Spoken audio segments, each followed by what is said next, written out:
Voltamos em definitivo, aqui comigo o professor Luiz Eduardo, seu professor de História do projeto Construindo Vencedores.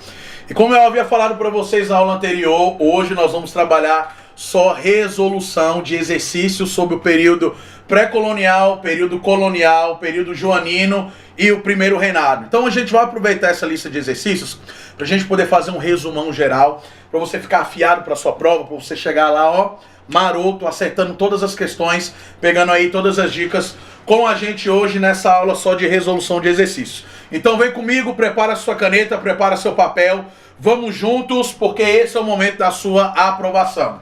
Então vamos lá, já vou colocar para você aí a primeira questão na tela. No período pré-colonial, entre 1500 e 1530, os portugueses não demonstraram grande interesse em colonizar efetivamente o território brasileiro. Isso se deve principalmente a, vamos lá, letra A, descoberta de grandes reservas de ouro na África. Isso aqui tá mais errado que o Vasco ser campeão brasileiro esse ano, meu bebê. Se a gente tá falando de colonização no Brasil, como é que é a África? A colonização é no Brasil, cara. Então como é que o descobrimento das reservas de ouro é na África? Letra A, errada. Letra B, a ausência de produtos de interesse comercial na costa brasileira. Olha que coisa linda. Além do pau-brasil. Então, a primeira forma de economia, olha pra cá, a primeira forma de economia estabelecida durante o período pré-colonial no Brasil foi com a extração do pau-brasil e principalmente do seu corante. Corante que dava no interior do tronco do pau-brasil, que era utilizado dentro da indústria têxtil durante o processo da Revolução Industrial que estava acontecendo na Europa naquele momento. Então, a primeira atividade econômica foi a atividade econômica de exploração do pau-brasil. Posteriormente, nós vamos ter o ciclo do açúcar, a criação dos engenhos de açúcar, as fetorias que eram utilizadas para o armazenamento, primeiramente do pau-brasil, e posteriormente dos produtos que eram utilizados ali a partir da fabricação da cana-de-açúcar, né? Os produtos derivados da cana-de-açúcar, melhor dizendo, como aguardente, cachaça, melaço de cana e assim sucessivamente. Então você vai marcar aí no seu material, olha lá, vai marcar aí no seu material, letra B, marca aí no seu material, letra B, ok? Questão C, alternativa C, a constante ameaça dos espanhóis que obrigou Portugal a priorizar a Europa, errada. A constante ameaça dos espanhóis, deixa essa alternativa errada. Ao fracasso das primeiras plantações da cana-de-açúcar, aqui nós vamos ter efetivamente um dos primeiros processos, na verdade o segundo processo de economia brasileira durante o período colonial, obviamente. Aqui nós estamos falando do período pré-colonial. E a pressão indígena que impedia a tentativa de ocupação, errado, porque aqui durante esse processo nós vamos ter a escravidão dos indígenas. Então, letra E, errada também. Vamos partir, questão de número 2.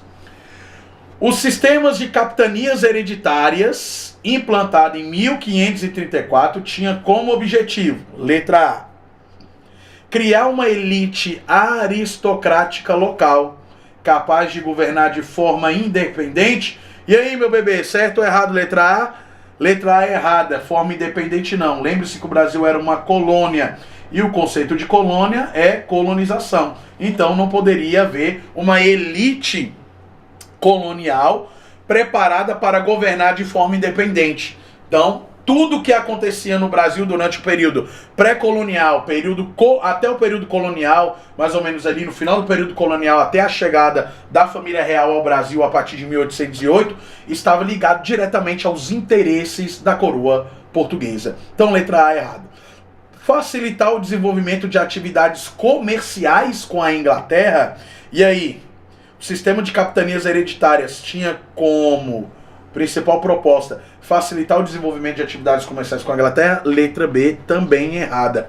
Porque o sistema de capitanias hereditárias foi criado para a organização administrativa do litoral do país. Organização administrativo do litoral do país, e a partir disso nós vamos ter a criação das feitorias para o armazenamento dos produtos que eram explorados no período colonial no Brasil. Letra C, transferir a administração colonial para o domínio da igreja. Aí não, né, meu bebê? Aí não dá.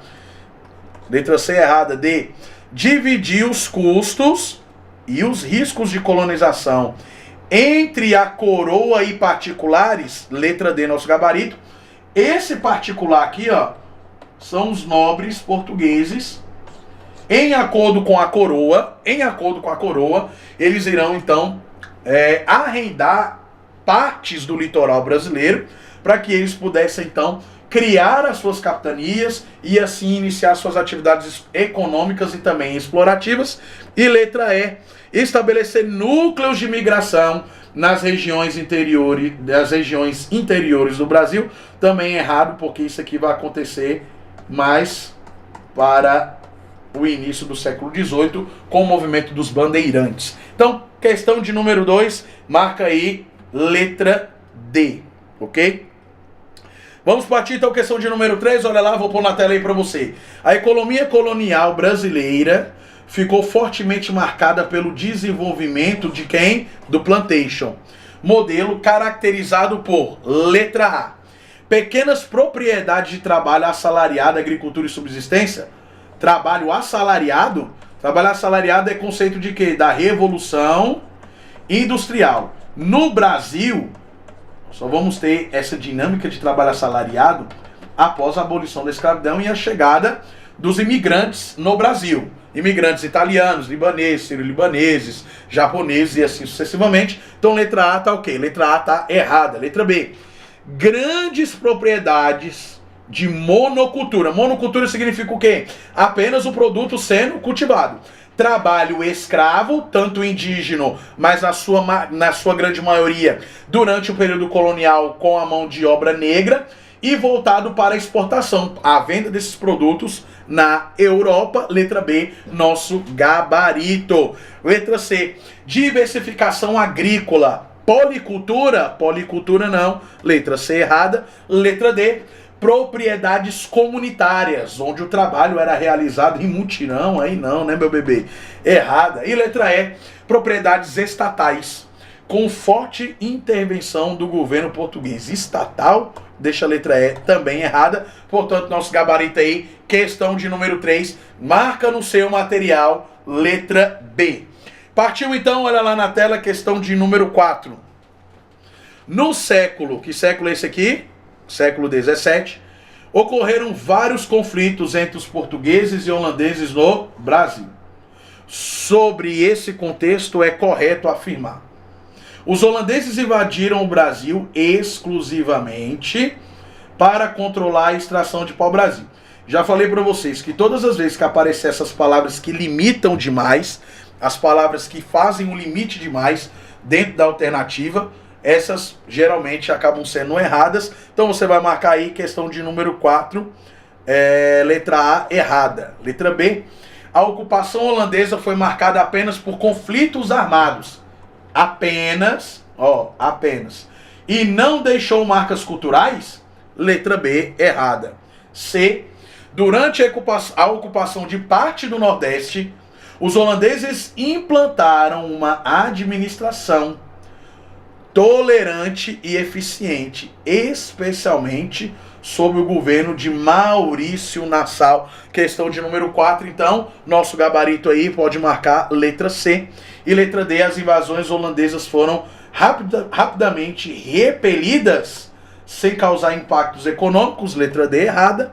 E letra E, Portugal cedeu oficialmente o Nordeste brasileiro aos holandeses até o final do século XVIII. Aí não, nós vamos ter uma série de conflitos entre portugueses e holandeses, principalmente no que tange aqui, ó, ao Nordeste brasileiro, tá?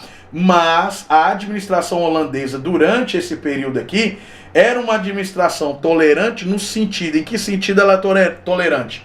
Quando nós falamos de tolerante, não tolerante em relação a Portugal, mas tolerante em relação aos mercados econômicos dos quais a Holanda estava disposta a negociar, principalmente em relação aos produtos que eram explorados ou produzidos no Nordeste, em relação às capitanias hereditárias dos portugueses. Então, tolerante no sentido de permitir que essa exploração acontecesse de uma forma mais eficiente, não cobrando altos impostos da sua população naquele momento, ao contrário do que os portugueses faziam, e isso trazia mais eficiência no trabalho. Então, por isso, essa ocupação de parte do Nordeste pelos holandeses implementaram uma administração um pouco mais tolerante, se comparada à administração portuguesa, e também mais eficiente sobre, vou destacar aqui para você esse nome para você anotar no seu material aí, Maurício o quê? Maurício Nassau, beleza? Então, questão de número 4, pode marcar aí no seu material, letra C. Questão 5, o ciclo do ouro no século XVIII trouxe várias transformações para a sociedade colonial brasileira, como o fortalecimento de atividades agrícolas no litoral, especialmente da cana-de-açúcar. E aí, questão de número 5, fortalecimento de atividades agrícolas no litoral. Lembre-se que durante o século XVIII nós vamos ter o quê? Ciclo do quê? Ciclo do ouro, ok? Então olha lá, século XVIII, letra A errada. B, desenvolvimento das cidades no interior e diversificação econômica. Aí aqui nós estamos falando de quem? Nós estamos falando disso aqui, ó, do ciclo do ouro. Aí aqui nós estamos falando do ciclo do ouro. Por quê? O que vai incentivar o crescimento das cidades? Principalmente com o movimento bandeirantista que vai acontecer a partir de 1720, no caso de Goiás, 1720, mas a descoberta do ouro vai ser em 1725, com Bartolomeu Bueno da Silva Filho. Primeiro veio o seu pai, Bartolomeu Bueno da Silva, o Anhanguera, depois Bartolomeu Bueno da Silva Filho, que foi quem descobriu o ouro em Goiás. Depois disso, Goiás vai se tornar uma capitania em 1748. Primeiro governador da capitania de Goiás foi quem? Dom Marcos de Noronha, o Conde dos Arcos. Conde dos Arcos. Nesse sentido, o que vai incentivar a urbanização, tanto nos estados, ou nas províncias, melhor dizendo, dentro das províncias mais distantes da capital. Quem era? Era o bandeirantismo, que vai estabelecer a ocupação e a habitação desses territórios por conta do quê? Por conta do início do processo de mineração. A mesma coisa vai acontecer em Minas Gerais, quando no final, na metade do século XVIII, na metade do século XVI, na metade do século XVII, início do século XVIII, perdão, quando vai começar o boom da mineração, aonde? Lá em Minas Gerais. Então, a exemplo de Minas Gerais, Goiás vai passar a ser explorado pelos bandeirantes paulistas, que era a capitania de São Vicente. Então, lembre-se disso, a capitania de São Vicente era a capitania de São Paulo. Então, as expedições vão partir então da capitania de São Vicente, vão primeiro para Minas Gerais, vem um boom da mineração em Minas Gerais e logo depois o estado de Goiás. Então, no século XVIII, nós estamos falando do início do ciclo do ouro. E o que vai proporcionar o aumento no desenvolvimento de cidades no interior, sua diversificação econômica, em relação à produção de cana-de-açúcar, vai ser justamente o início do ciclo do ouro. Então pode marcar aí, letra B, sem medo de ser feliz.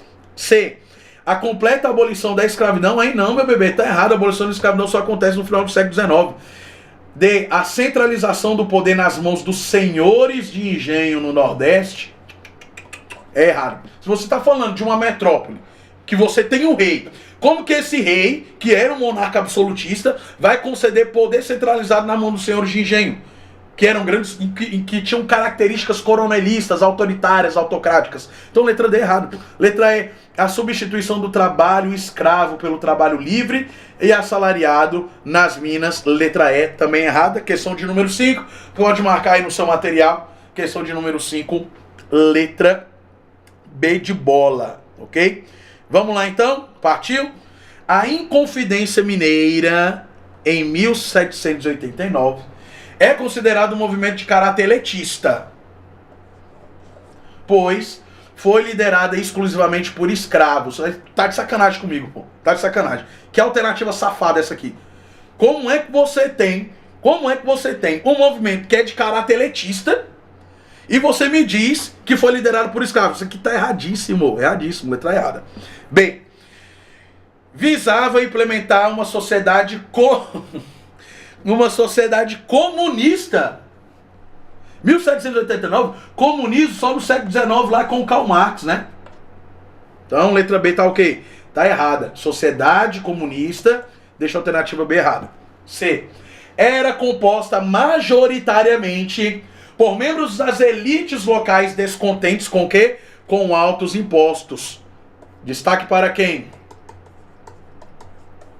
Destaque para Tiradentes, que que foi traído, o movimento foi traído, e ele foi então esquartejado, e a sua morte serviu de exemplo para que não acontecesse outras rebeliões, mas logo depois a gente vai ter lá a Conjuração Baiana, né? Aí sim, na Conjuração Baiana, nós vamos ter um movimento separatista que será liderado por escravos ou ex-escravos. Letra D, defendia o sufrágio universal. Sufrágio universal? Voto direto e secreto? Isso aqui é só na Constituição de 88, olha lá. E estava diretamente ligado aos movimentos indígenas no interior de Minas Gerais, também errado. Então pode marcar aí no seu material, questão de número 6. Questão de número 6, letra C. Partiu! Olha lá na tela, vou botar na tela aí para você. Com a chegada da família real, questão sobre a chegada da família real. Então a família real vai chegar em 1808 e eles ficam aqui até 1821. Esse período é chamado de que período, meu povo? Período joanino. E é o período onde Dom João VI vai estabelecer a abertura dos portos, criação da Biblioteca Real, criação da imprensa régia, dentre outras questões importantes. Então, com a chegada da família real portuguesa ao Brasil em 1808, uma série de medidas transformaram a colônia. Uma das mais significativas foi, letra A proibição do comércio com países estrangeiros, visando proteger o mercado português. Letra A, errado. Ué, professor, por que eu pensei que estava certo? Não, está errado, porque uma das primeiras medidas que Dom João vai adotar quando chegar ao Brasil é a abertura dos portos. Letra B, a abertura dos portos brasileiros. Olha que coisa linda, a abertura dos portos brasileiros às nações amigas. Tá? Quebrando o quê? O pacto colonial. Olha pro gordinho aqui, ó. Olha pro gordinho. O que era o pacto colonial? O pacto colonial foi estabelecido durante o período em que Portugal colonizou o Brasil. Então o Brasil foi dominado e explorado por Portugal durante o período pré-colonial e o período colonial. Nós chamamos isso aqui de quê? Nós chamamos isso de pacto colonial.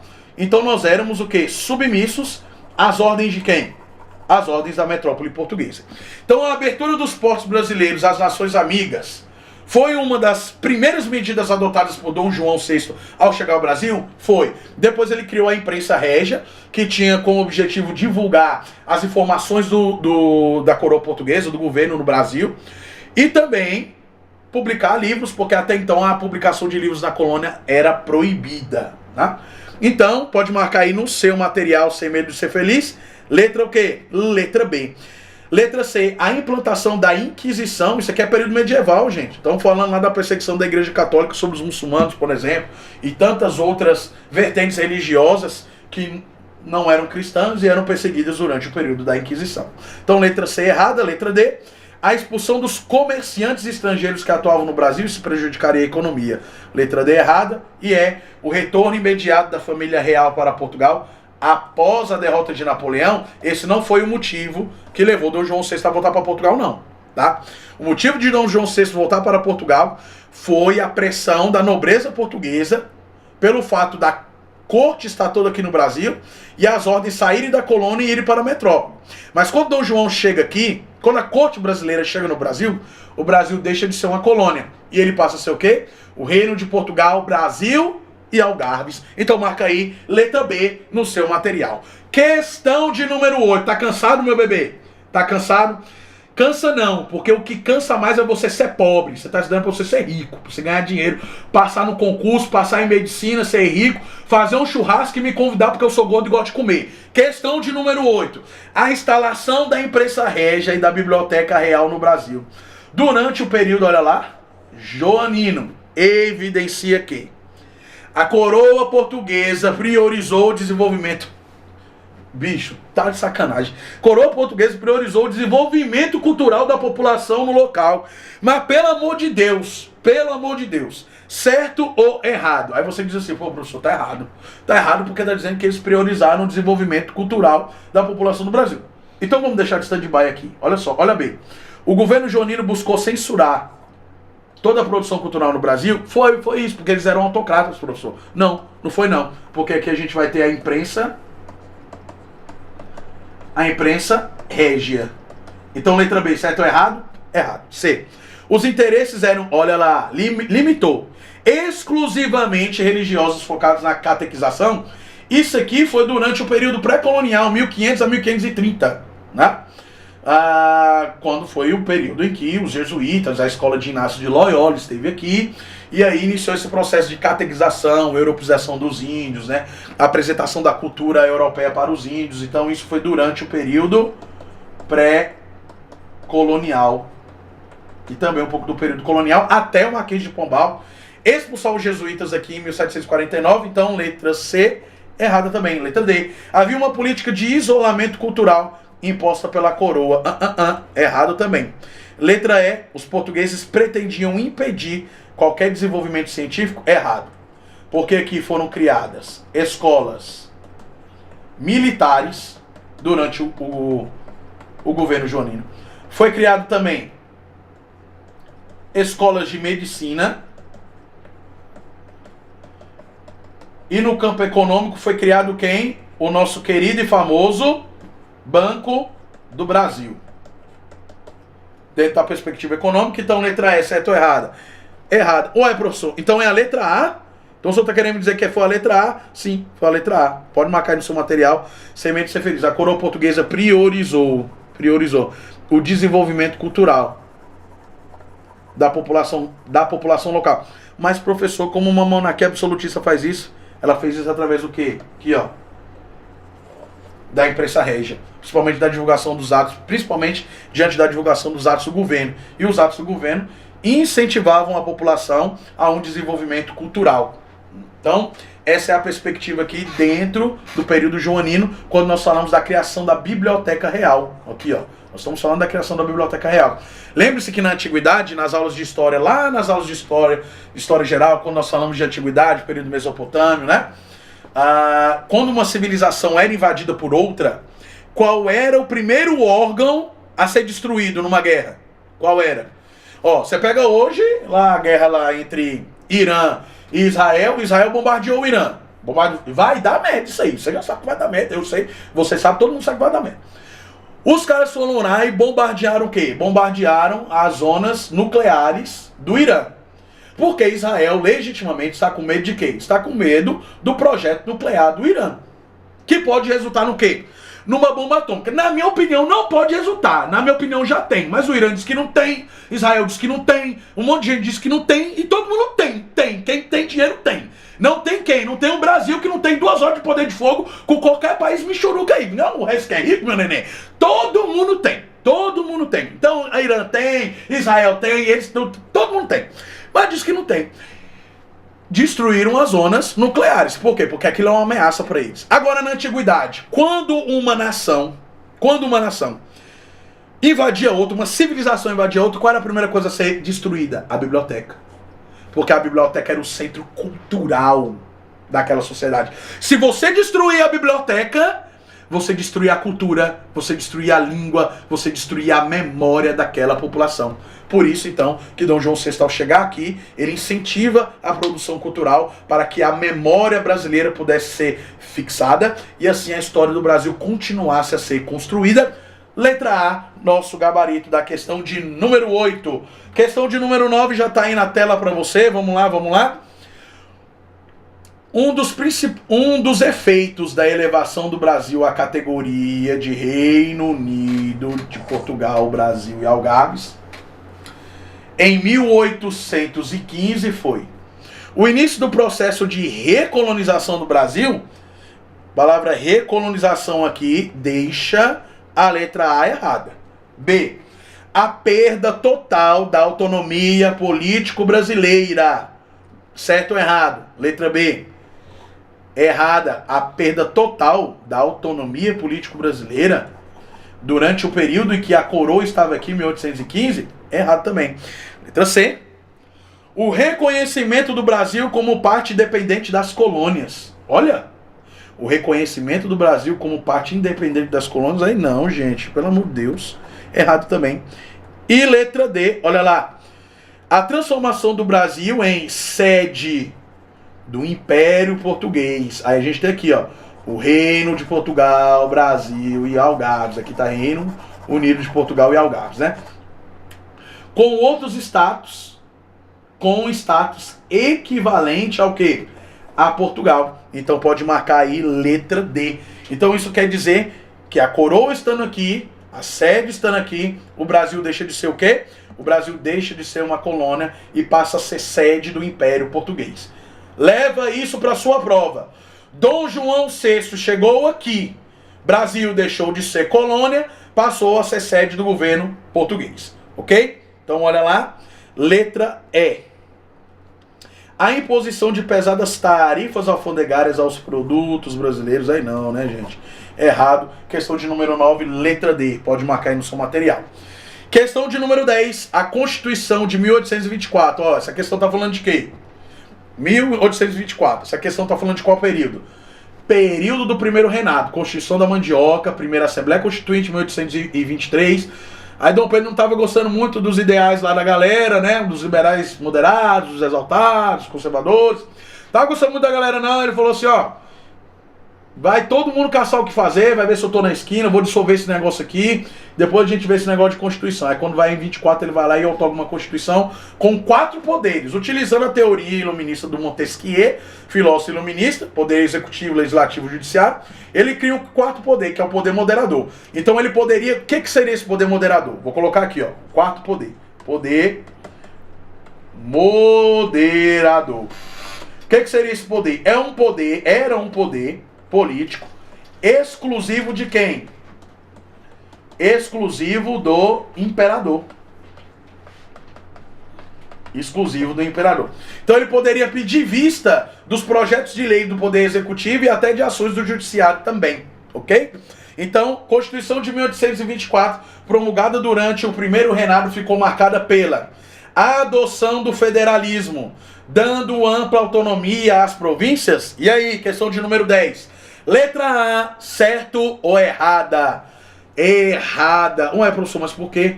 A adoção do federalismo? Não, o Brasil continuava sendo império. Não continuava, não. Seria um império agora, porque a independência aconteceu em 1822. Então o Brasil passa a ser um império. Império brasileiro, governado por Dom João, ou Dom João não, por Dom Pedro I. O Brasil só passa a ser federalista quando? A partir da Constituição de 1891, que é a primeira Constituição republicana.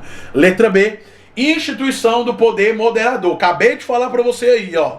Acabei de falar para você. Instituição do poder moderador, concentrado aonde? Olha que coisa linda. Olha que coisa linda. Concentrando, melhor dizendo, poderes nas mãos de quem? Do imperador. Pode marcar aí, sem medo de ser feliz, o quê? Letra B. Letra B é o gabarito da questão de número 10. Extinção dos privilégios da Igreja Católica? Nem de longe. A Igreja Católica era uma forte aliada política durante todo o período do Império. Mas aí eu tenho um segredo para você também. Os maçons também eram. Inclusive Dom Pedro I era grão-mestre. José Bonifácio, patrão da educação, também era grão-mestre. Implantação do sufrágio universal? Isso aqui só na Constituição de 88, olha lá. A adoção do parlamentarismo como sistema de governo, letra E também errada. Então, questão de número 10, você vai marcar aí no seu material, letra B de bola. Vamos lá? Questão 11. Questão 11. A Confederação do Equador aconteceu também durante o primeiro reinado. Movimento separatista ocorrido no Nordeste. Olha lá, se era separatista, tinha a intenção de deslocar um determinado território do país e tornar aquele território independente. Foi motivada principalmente por, letra A, insatisfação do fortalecimento do poder central e do autoritarismo imperial. Olha lá, insatisfação do fortalecimento, vamos lá. Insatisfação do fortalecimento do poder central e do autoritarismo imperial. E aí, questão de número 11. Letra A, logo de cara. Pode marcar aí, sem medo de ser feliz. Letra A. B. Desejo das elites nordestinas de restaurar o domínio colonial português? Errado. Insatisfação dos comerciantes portugueses com a abertura dos portos? A abertura dos portos aconteceu em 1808, a período Joanino, isso aqui dá errado. D. Revolta contra a abolição da escravidão, determinada por Dom Pedro II? Por Dom Pedro II não, por Dom Pedro I, né? Aqui está Dom Pedro I. Mas na verdade foi no governo, foi no reinado de Dom Pedro II. Ok? Rejeição à independência? exigindo a volta da submissão ao rei de Portugal. Essa era a intenção da Confederação do Equador? Não, ela era um movimento separatista. Ela não era um movimento monarquista. Então, letra E errada. Questão de número 11. Pode marcar aí no seu material. Sem medo de ser feliz. Letra A. Questão de número 12. Durante o primeiro reinado, as relações diplomáticas do Brasil com outros países foram marcadas por total isolamento econômico e político. Total isolamento. Total. Então como é que você vai ter uma relação econômica e diplomática com um país se ele está totalmente isolado? Então a letra A está errada. Letra A está errada. B. Dependência econômica da Espanha. Ah, tá de sacanagem, moço. Sai fora. Letra C. Reconhecimento gradual da independência do Brasil mediante indenizações e acordos. Letra C, pode marcar aí no seu gabarito. É o gabarito da questão 12. Agora eu vou te dar só uma dicasinha aqui. Recentemente, diante da abertura de documentos sigilosos na Argentina, o primeiro país a fazer reconhecimento da independência do Brasil foi a Argentina. Posteriormente serão os outros países, tá? Mas isso foi descoberto recentemente, diante de estudos e pesquisas, e pode ser objeto de prova. Pode ser objeto a ser explorado na sua prova. Então estou te passando a informação para você deixar anotadinho aí, depois você pesquisa, dá uma olhada. Mas o primeiro país a fazer reconhecimento da independência do Brasil foi a Argentina. Posteriormente vai vir Estados Unidos, Inglaterra, Espanha, Portugal. Portugal só vai reconhecer depois que os 2 milhões de libras esterlinas forem pagos. Aí depois que o Pix cair, o Pix caiu na conta de Dom João, aí ele reconheceu, né, filho? Aí é lindo, né? Aí até eu, que sou mais besta. D. Recusa do Brasil em negociar potências europeias. Ah, sai fora, letra D errada. E é adoção do protecionismo e fechamento dos postos brasileiros. Não pode, gente. Fecha os postos brasileiros, prejudica a economia. Letra E errada. Marca aí no seu material. Questão de número 12, letra C. Questão 13. A crise do primeiro reinado, que levou à abdicação de Pedro I, em 1831, teve como uma de suas causas principais o apoio irrestrito do imperador com movimentos republicanos. Sai fora! Como é que o imperador ia apoiar movimentos republicanos? Tá errado. Letra A, errada. Letra B. Sua forte aproximação com o interesse das elites rurais. Errada. Letra C, olha lá. A insatisfação popular agravada por crises econômicas. Olha lá, crises econômicas. Autoritarismo e problemas diplomáticos. Pode marcar aí letra C. A crise do primeiro reinado que levou à abdicação de Dom Pedro I em 1831, seu retorno para Portugal, teve como uma de suas principais causas insatisfação popular, agravada pelo quê? Agravada por crises econômicas, alta inflação, pelo seu autoritarismo. Seu autoritarismo advindo de onde?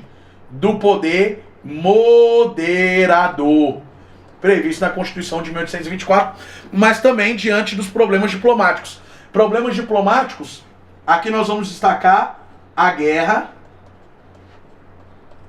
da Cisplatina, que é quando o Brasil perde o território do Uruguai, e o Uruguai busca então sua independência com o general Artigas. E aí isso causa uma série de problemas diplomáticos, né? O Brasil perde o território, perde uma província, então isso traz alguns problemas e insatisfação popular também ao governo de Dom Pedro I. O excesso de investimentos na educação, nem precisa ler o resto, né? Letra D, errado. Galera não investe em educação nem nos dias de hoje, imagina o período do Império. É o enfraquecimento do poder militar brasileiro devido às guerras internas, não, as guerras internas não, mas a guerras externas, a guerras externas e também relacionada aí à guerra da Cisplatina, ok? Então letra E, certo ou errada? Letra E errada, nosso gabarito aí então, questão de número 13, letra C. Penúltima questão desse bloco, penúltima questão, dá aquela respirada, dá aquela cafungada aí, toma aquele golinho d'água. Falta só duas pra gente terminar, marotinho. E aí, nosso próximo bloco vai ser sobre período regencial. vamos trabalhar as principais características do período regencial. Regências trinas, regência trina provisória, regência trina permanente, regência una de Araújo Lima e regência una de Feijó. Então nós vamos terminar aqui para consolidar todos esses conhecimentos sobre o período pré-colonial, colonial, período joanino e período do primeiro reinado. E aí nós fizemos um bloco bem bacana, bem extenso, com muitas questões, justamente para preparar você, porque você está no melhor curso preparatório para o Enem e é aqui que a sua aprovação é garantida. Questão 14, vou colocar aí na tela para você. O episódio conhecido como Noite das Garrafadas de 1831 ocorreu na cidade do Rio de Janeiro e refletiu. Letra A. Um conflito entre portugueses e brasileiros, evidenciando o desgaste do governo de Dom Pedro I. Pode marcar aí, letra A, é o gabarito da questão 14. B. Uma festa popular em comemoração à abdicação de Dom Pedro, sai fora, tá errado. C. Revolta das tropas brasileiras contra a independência de Portugal, oxê, errado. Uma rebelião dos escravizados contra a repressão do governo. Rebelião dos escravizados, deixa errado aqui a letra D. Independência de Portugal, deixa errado a letra C. E comemoração à abdicação de Dom Pedro também. E festa popular, deixa B errada. E letra E, celebração do Tratado de Paz entre Brasil e Portugal. Tratado de Paz, deixa a letra E errada, ok? Questão de número 15 e última questão desse bloco.